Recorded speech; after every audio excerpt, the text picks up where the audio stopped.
평소에도 제 아내가 저한테 우리 연세 드신 어른들은 오전 예배 마치고 식사하시고 곧바로 또 구역 예배라 해서 성경 공부반으로 모셔 들어가 가지고 어떨 때는 1시간도 더 되게 많이 성경 말씀을 나눠 들으시고 오후에 또 한 40분 정도 찬송을 하게 하시고, 그리고 또 거기다가 눈치도 없이 설교를 1시간 20분 동안 할 때도 있고, 그러니까 강철 체력이라 할지라도 어르신들이 어떻게 버티겠느냐, 제발 좀 설교 좀 짧게 해라.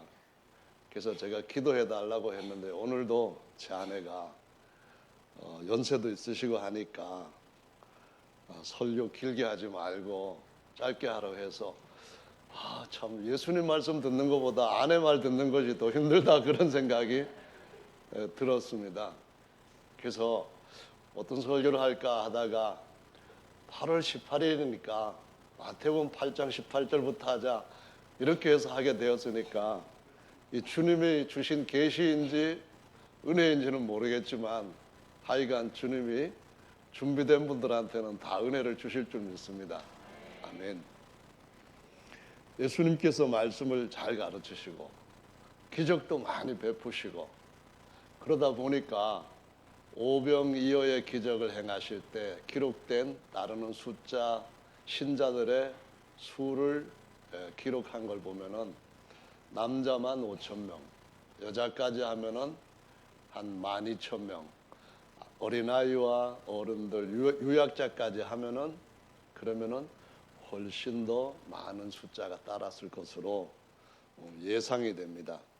그런데 그 중에 오늘 본문에 보면은 어떤 서기관이 예수님한테 왔는데, 이 보통 일이 아닙니다. 당시에 서기관 하면 레위 지파에서 하나님의 말씀을 가르치는 랍비를 말하는 거거든요. 성경을 정말 잘 알아서 처음서부터 끝까지 성경을 외우는 사람들도 있을 정도로 당시의 유일한 성경인 구약 성경에 대해서 전부 다 박사들이었습니다.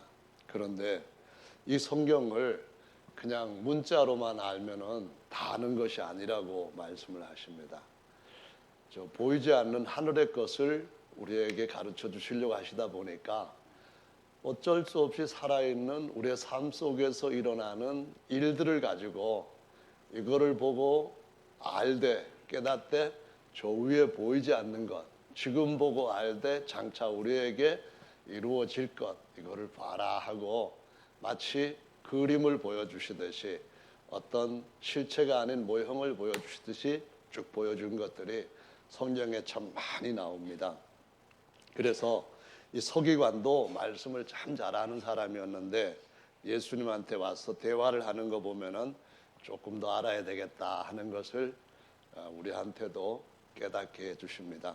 먼저 뭐라고 서기관이 말했는가 하면은, 선생님이 어디로 가시든지 저는 따라가겠습니다, 이렇게 말을 했을 때 예수님이 하시는 말씀이, 당신이 나를 따라온다고 하는 것은 지금 내가 유대에 있든가 아니면 더 멀리 사마리아로 가든가 아니면은 더 위에 안디옥 지방이라든가 뭐 이런 지역으로 가도 따라오겠다 하는 그런 결심인 줄 안다 하시면서 그게 아니라는 겁니다. 뭐라고 하시는가 하면은, 인자는 자신을 가리키는 거죠. 머리 둘 곳이 없다라고 말씀합니다. 그때 비유로 하신 말씀이니까 이거 머리 둘 곳이 없다는 말씀도 비유적인 것이라는 걸 알 수 있죠. 무슨 비유로 하셨는가 하면은 여우도 굴이 있고 그랬어요. 여우가 진짜 여우를 말하기도 하지만은 비유로 말씀하신 거거든요. 그것은 저 여우에게 가서 이렇게 말해라 하고 할 때 예수님이 유대 땅을 다스리는 에돔에서 태어나서 유대의 왕이 되되 로마의 권력을 이렇게 힘입어 가지고 왕이 된 헤롯을 가리키는 거였습니다. 그래서 헤롯을 여우에다가 비유하면서 헤롯한테도 굴이 있다, 굴이 아니라 이것은 그냥 짐승들처럼 사는 그 왕궁이라고 하는 것이 왕궁이 아니라 그냥 동물들이 사는 그런 구멍 정도밖에 안 된다, 이런 말씀하시면서 나는 그런 데 사는 자가 아니다. 이 말씀하시는 거고요. 공중의 새도 거처가 있다 할 때 이 공중의 새도 마찬가지입니다. 성전을 중심으로 해서 많은 사람들이 레위 지파라고 하는 특권을 가지고 레위 지파 아닌 예수님이 뭐 다른 것들을 가르치니까 도저히 용납할 수 없는 것들, 우리 것 다 뺏어가려고 하는 그런 것으로밖에 안 보이는 가르침, 이걸 보면서 엄청나게 배척을 했거든요. 그래서 그때 당시에 제사장이라든가 레위 지파의 많은 그러한 말씀을 가르치는 자들을 보고 공중의 새라고 비유를 합니다. 근데 일단 공중의 새는 다른 말로 하시면은 사탄과 그 사자들을 가리켜서 공중 권세 잡은 자와 그의 사자들이라고 비유한 것을 볼 수가 있어요. 그래서 제사장들과 서기관들을 보고 예수님은 뭐라고 하셨어요? 유대지파가 아니라 유대 나라의 인도자라고 말씀하시질 않고 독사의 자식들아 이렇게까지 표현했던 것을 볼 수가 있습니다. 그들한테도 거처가 있다 했는데 예수님은 왕으로 오셨지만 그 왕궁도 아니고 제사장으로 오셨지만 그런 제사장 성전도 아니고 이 땅에는 그분이 정하신 처소가 없고 가야 할 곳으로 가신다는 겁니다. 그리고 나를 따라오는 자도 내가 가는 곳으로 데리고 가겠다, 그런 말씀을 하시는 거예요.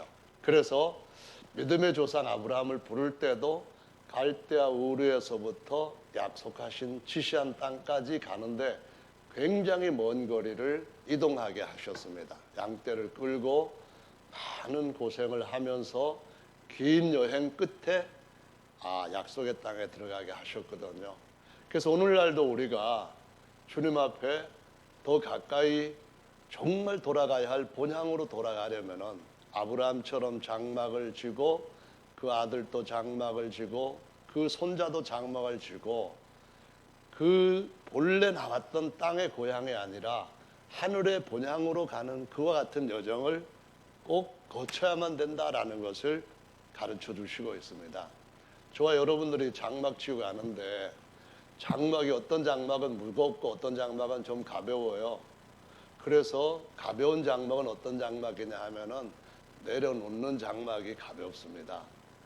여기 세상에서 직책 많이 갖고 있고 이 세상에서 저금통 아니면 은행 잔고가 많을수록 이 장막 옮겨가기가 참 힘들어요. 맞죠?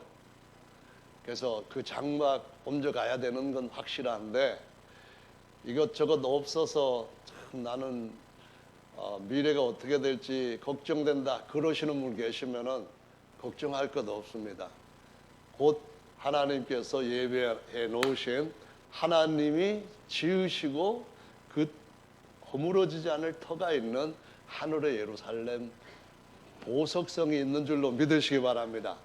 그래서 그 성으로 아브라함의 후손들처럼 가기 위해서 우리는 거리가 멀어도 우리 앞에 여러 가지 문제가 많아서 그렇게 산도 넘고 또 강도 건너야 될 그런 험한 길이라 할지라도 하나님의 나라에 들어가기 위한 믿음을 온전히 이루기 위해서 가야 하는 여행자인 줄로 믿으시기를 바랍니다. 여기 계시는 모든 분들이 어디로 가시든지 따라가겠습니다 이렇게 고백하셨다면 그 고백을 하셔야 되는 거예요. 믿습니까? 그래서 이 선지자에게도 주님께서 말씀을 하시기를 내가 있는 이곳까지 따라오려고 하느냐 하니까 처음에는 그거는 좀 그런데요 했다가 그럼 따라가기는 따라가겠습니다. 그런데 한 가지 꼭 하고 난 뒤에 따라가도록 허락을 해 주십시오 했어요. 그게 뭐냐면은 아버님 연세가 지금 70세, 80세 되신 것 같아요. 그래서 아버님이 언제 돌아가실지 사실은 장담 못 하겠다는 거예요. 그런데 아버님이 돌아가셔서 그 아버님 임종을 보고 그 아버님을 잘 장례를 치러드려야만 자식으로서 해야 할 마지막 도리이자 가장 큰 효도를 한 것이라는 말이에요. 십경에 보면은 10개 중에 4개는 하나님께 대해서 기록을 하시고 다섯 번째 이 계명은 부모 잘 섬기면 땅에서 잘 되고 장수하고 복 받는다라는 말씀으로 약속까지 주셨단 말이에요. 그래서 이 10계명에 5계명에 있는 것처럼 부모들한테 잘해야 되는 거는 정말 중요한 거예요. 하나님 말씀을 따르는 서기관이라면은 더더욱 중요한 거예요. 그래서 부모님이 장사 되시는 것을 보지 못하고 따라가면은 10계명을 어기는 것이다 할 정도로 이거는 중요한 일이기 때문에 이 예수님이 허락하시겠다라고 기대를 한 거예요. 그랬더니 예수님이 뭐라고 하셨는가 하면은 죽은 자는 죽은 자를 장사하게 하고 너는 날 따라와라 이렇게 말씀하신 거예요. 굉장히 이상한 말씀이라고 생각도 되거든요. 한번 생각해 보십시오. 우리나라도 유대인들과 사고가 비슷한 게 많아요. 그 중에 어떤 것이 있는가 하면은 객사를 한다면은 이거는 정말 수치스러운 사망을 맞은 거예요. 그래서 가능하면은 여행하다가 죽지 않고 집안에서 평안하게 가족들이 이제 영면하십시오 뭐 이런 식으로 보내드리기를 바라고, 그것이 잘 돌아가셨다, 호상이다 뭐 이런 표현을 쓰는 거거든요. 그런데 이 객사하는 것이 수치스러운 거라고 하는 것은 앞에 고향이 어디냐에 따라 가지고 그것이 장사 지내는 것이라든가 객사하는 것이라든가 의미가 달라진다는 말이에요. 다시 말하면은 하늘나라로 가기 위해서 제대로 하늘나라에 갈 수 있도록 거기에 잘 준비된 상태로 장사 지내지면은 이거는 진짜 예수께서 주시고자 하시는 완전한 효도가 되는 거예요. 그렇지만은 만약에 하나님 나라에 가지 못하고 그 고향이 아닌 다른 어디에서 돌아가셔서 묻히게 된다면은 이는 객사한 무덤이 된다 그런 말이거든요. 그래서 예수님이 하신 말씀이 진짜 효도를 하려고 한다면은 너는 날 따라와서 제대로 된 장사 지내는 것에 같이 그 일하는 내 제자가 되어라 라고 말씀을 하신 거예요. 그게 뭘까요? 그게 바로 예수님이 마태복음에서 12장이나 16장에서 두 번이나 가르쳐 주셨던 예수님 안에 예수 그리스도 이름으로 침례를 줄 때에 예수님 안에 장사된다는 거예요. 예수님이 하늘로 올라가셨는데 그 전에 우리를 위하여서 준비해 놓으신 길이 몇 가지가 있는데, 첫째는 예수님의 이름을 불러서 회개를 하고, 둘째로는 예수님의 이름으로 침례를 받고, 셋째로는 예수님의 이름을 불러 우리의 속사람 영이 다시 살아나게 되면은 예수님 죽음 장사 부활이 다 주님이 우리를 위해서 준비해 놓으신 우리의 밥상이 된다라고 말씀을 하신 거예요. 그 우리는 어떻게 하냐면은 세 가지로 숟가락만 올리면 되는 거예요. 첫째 어떻게 해요? 예수님 잘못됐습니다 하고 진실하게 이제는 세상 향하여 살지 않고 하나님 나라를 향하여서 나가겠습니다. 옛날 사람은 장사 지내버리겠습니다. 예수님 같이 십자가에 이제 죽었다고 선언하고 새로 살겠습니다. 그럴 때에 예수님 죽음에다가 내가 죽어야 되는데 주님 대신 죽은 것으로 숟가락 하나 딱 올린 것이 되는 거예요. 할렐루야. 그 다음에 예수 이름으로 침례를 받으면 그와 함께 장사되었다라고 말씀하시거든요. 정말 예수님이 보여주시고자 하시는 최고의 표적이 뭐냐 하면은, 표적이란 말은 기적이나 이사라고 하는 것과 같은 의미로 쓰이는 거예요. 그런데 표적이라고 할 때는 기사와 의미가 어떤 의미를, 중요한 것들을 내포한 것 아니고 그냥 초자연적인 현상에서 엄청 큰 일이 났을 때 이것이 기적이 되고 기사가 되는 거예요. 또는 이적이 되는 거예요. 근데 그 일어나는 사건이 뭔가 하나님의 계획 안에서 아주 중요한 의미를 딱 붙였다. 그러면 여기 뭐가 되냐면은 표적이 되는 거예요. 뭐의 표적? 이런 하나님의 계획이 여기에 나타나 있다는 증표다. 그런 의미인 거예요. 아시겠죠? 그래서 당신을 믿게 하는 표적이 뭡니까? 그걸 보여주시면 우리가 믿겠습니다 하고 유대인들이 얘기하자, 인자가 보여줄 표적은 요나의 표적밖에 없다 그러시면서 뭐라고 했어요? 요나가 3일 밤낮을 물속에 물고기 뱃속에 있었다가 다시 나온 것처럼 인자도 죽었다가 무덤에 3일 밤낮을 머무른 후에 부활해 나올 거다. 이 표적이 너희들한테 보여줄 수 있는 최고의 표적이다 라고 말씀하신 거예요. 그게 왜 최고의 표적인가요? 그것은 바로 우리가 예수님께서 죽으시고 부활하셔서 승천하셔서 아버지께로 돌아가신 바로 그 길로 돌아가는 길이 되는 거예요. 할렐루야. 옛날 세상으로 돌아가는 것이 아니라 우리 영혼의 본래 아버지의 본래 아버지의 집으로 돌아가는데, 우리 모두가 이거 돌아간다고 하는 표현을 쓰는 이유가 그래서 돌아간다고 하는 거예요. 여기 계시는 분들 집에 돌아가시는 것도 있지만은 영원한 본향으로 돌아가셔야 될 분들이에요. 아멘. 그래서 여행하시면서 주일날은 여기 오셨다가 잠깐 차 타고 여주로 가셨다가 다음에 또 오셨다가 밤 이런 것이 전부 다 어떻게 하는 일이냐 하면은 저 본향으로 돌아가시는 준비를 하시는 거예요. 아멘. 뭐 돌아가셨네요. 그러면은 어떤 사람은 정말 기분 나빠하시는 분도 계시는데, 이거 예수님이 주신 약속 안에서 표적을 보면은 절대로 이거 기분 나쁜 일 아닌 줄로 믿으시기 바랍니다. 아멘. 정말 좋은 거예요.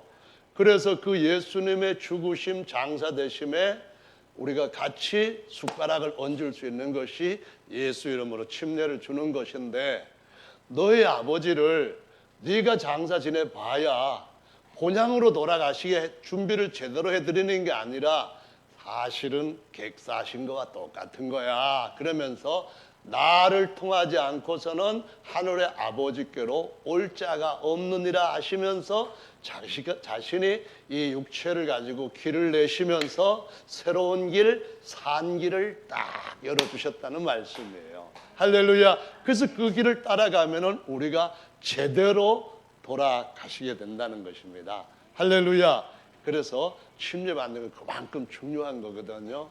예수님 당시의 성경은 구약 성경밖에 없는데 그 성경 가지고 성경대로 죽으셨다가 3일 만에 부활한다 하셨을 때, 성경대로란 말은 다른 말이 아니라 요나서에 요나가 물고기 뱃속에서 엄청 큰 거겠죠. 그냥 통째로 요나를 삼켰으니까 엄청 목구멍도 한 이 정도는 컸겠죠. 엄청난 큰 고기였을 것이 틀림없어요. 그리고 뱃속에 들어갔을 때도 위가 엄청 컸겠죠. 그러니까 요나가 여러 가지 그 오물 같은 거 다 뒤집어 쓰면서 거기서 기도로 막 난리를 쳤는데도 고기가 그냥 배탈 나질 않고 3일 동안 참았을 거 아닙니까? 그렇죠?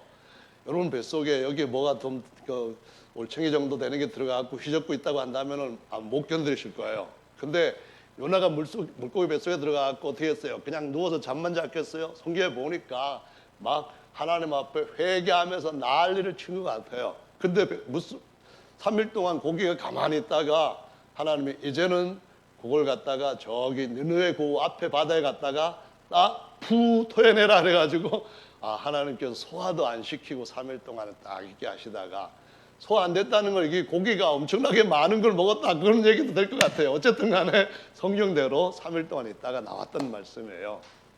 그것과 같이 우리에게 주시는 굉장한 큰 표적이 구약 성경에서는 몇 군데서 아주 중요하게 나와요. 첫째로는 어떤 것이 있는가 하면은 인류의 역사를 성경에 있는 대로 기간을 쭉 나누어 보면은 아담으로부터 시작을 해서 아브라함 시기까지 한 2000년 정도 시간이 흘러요.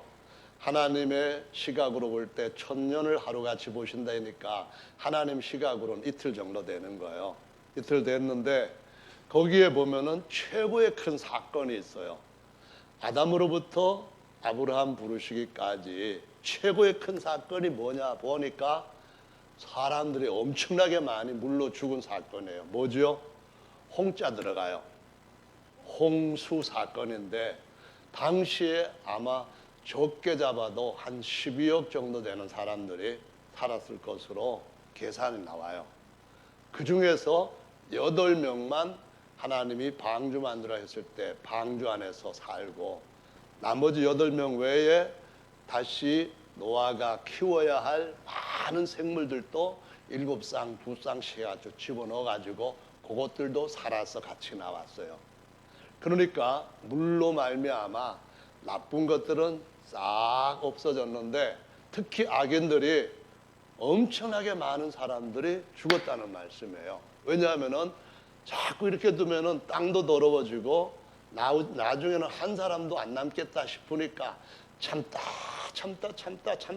더 이상 참을 수가 없는 때가 돼가지고 하나님이 홍수로 심판을 하셨다는 말씀이에요. 그래서 그때 구원을 얻은 사람이 뭘로 말미암아 얻었다고? 물로 말미암아 구원을 얻었다 하는 말씀이 베드로전서에 가시면은 3장 말씀에 있어요. 3장 21절 말씀을 한번 찾아서 확인을 함께 해 보시겠습니다. 베드로전서 3장 21절 찾았으면 읽어보겠습니다. 아니 20절부터 21절까지 같이 읽겠습니다. 시작.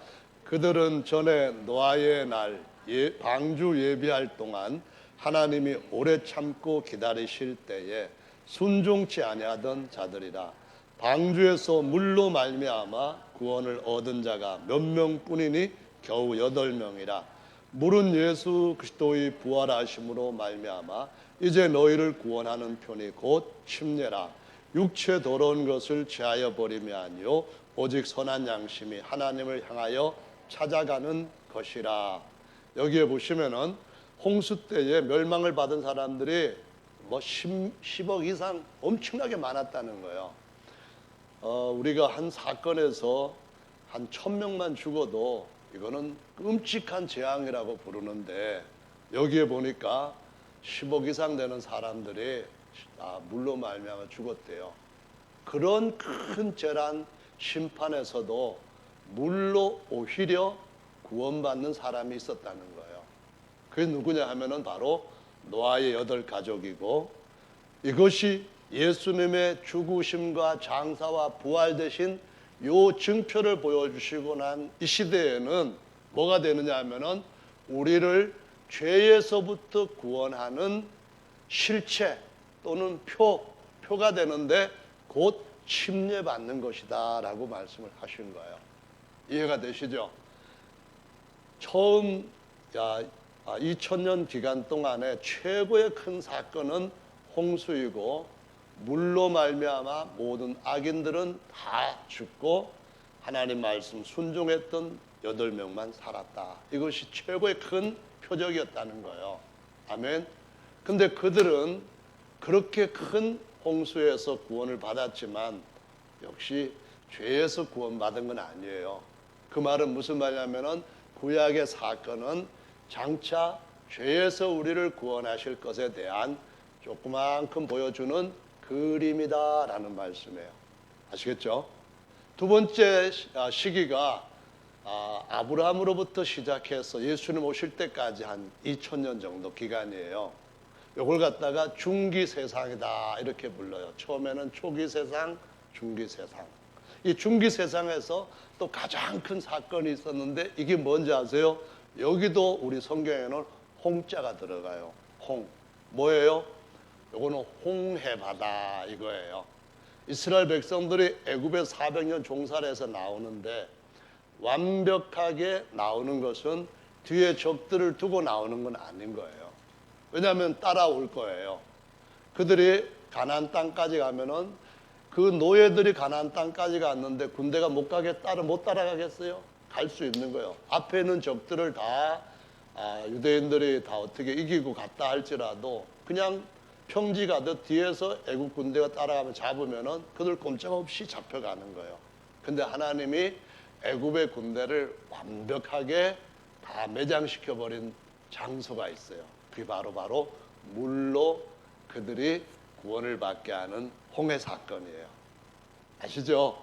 아멘. 애굽에서 나온 모든 이스라엘 백성들은 물에서 구원을 받고, 애굽의 군대들이 뒤따라와서 잡으려고 했다가 물에서 다 장사 지내져 버린 거예요. 그러니까 완전히 자유로워진 거죠. 이것이 또 그림자래요. 무슨 그림자냐 하면은 그것은 바로 죄 사함을 받게 하는 그림자인데, 애굽의 군대를 갖다가 죄의 권세, 죄의 그 모든 어떤 힘이라든가 죄로 인하여서 우리가 끌려가야 되는 모든 관계 같은 것들, 사슬, 멍에 이런 것들을 가리켜서 애굽의 군대가 가지고 있는 힘을 얘기하는 거예요. 그래서 우리가 침례를 받을 때 그 그림을 보면서 우리 속에서 일어나는 것을 우리 육체 눈으로는 못 보는데 그림을 통하면 볼 수가 있게 되는 거예요. 그래서 내시경을 가지고 안에 안 보이는 걸 볼 수 있는 것처럼 성경을 가지고 할렐루야 우리 영혼에 일어나는 일들을 볼 수 있는 거예요.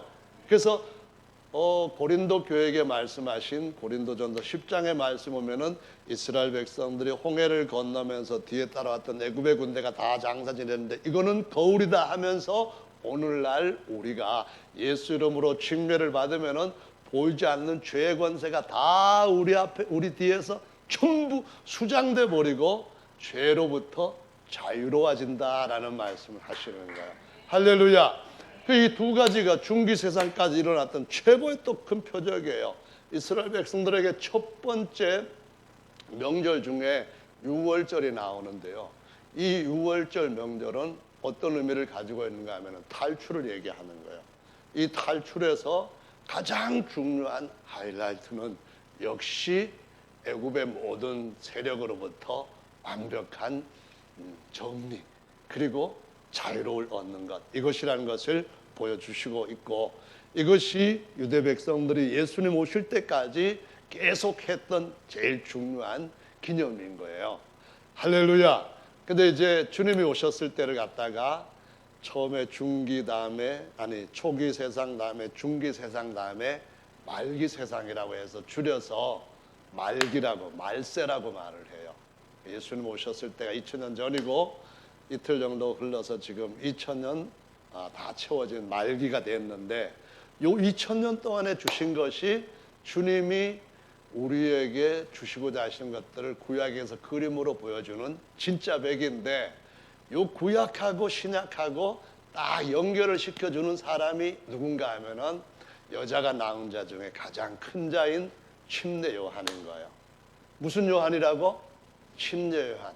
침례 요한이 무슨 기적을 행하셨는지 성경에 아무리 찾아봐도 없더라고요. 정말 기록 안 했기 때문에 없는 게 아니고 아예 침례 요한은 다른 기적 행한 것이 없어요. 심지어 감기 나으라고 기도해가지고 감기 나은 그런 기적까지도 안 나와요.